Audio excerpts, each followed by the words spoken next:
طبعا أول حاجة بسم الله الرحمن الرحيم.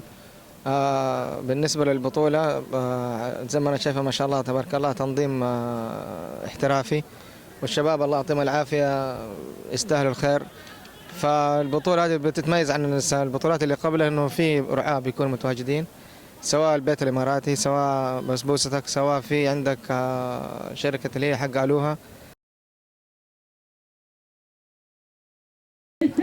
طبعا والله نشكرهم على البطوله هذه ما شاء الله تبارك الله لنا الرابعه وما هي جديده عليهم، ويعطيهم العافيه يعني يكفي الفرق المشاركه فيها فرق كلها ما شاء الله كبيره، ويعطيهم العافيه انه يقيموا بطوله زي هذه في رمضان.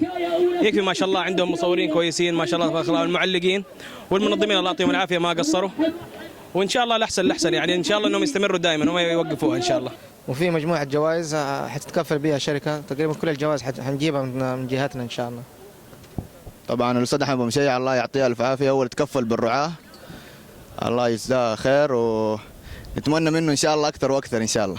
دعواتك ان شاء الله، يعني ماسكين ان شاء الله في الشهر هذا يمكن 5 بطولات اللي هي بطولة ال60 تبع البيك، وبطولة برشلونة، بطولة اليزن، ووحدة وطن، وفي بطولة في حي الجامعة، وفي بطولة في أعمال الإسكان. هذه كلها إن شاء الله في الله يعيننا يعني قاعدين نشرف هنا وهنا، نحاول ما نقصر مع الشباب، كل ما يجينا شيء نحاول نوزعه لجميع البطولات، لأنه نحن بدأنا من هنا وعانينا، والمعاناة اللي نحن اللي نشوفها في الشباب قد مرينا بيها، عشان كذا نحن من غير ما حد يكلمنا على قد ما نقدر بنوقف مع الشباب ان شاء الله. والله زي ما قلت لك ما اعتقد انها هم غريبه عليهم، يعني دائما بيقيموها، وكحضور لي اول مره بصراحه كان دارين، لكن بصراحه انا دائما احضرها كجماهير، انا محضور دائما احضر البطولات هذه، لكن يعطيهم العافيه وان شاء الله يستمروا زي ما قلت لك.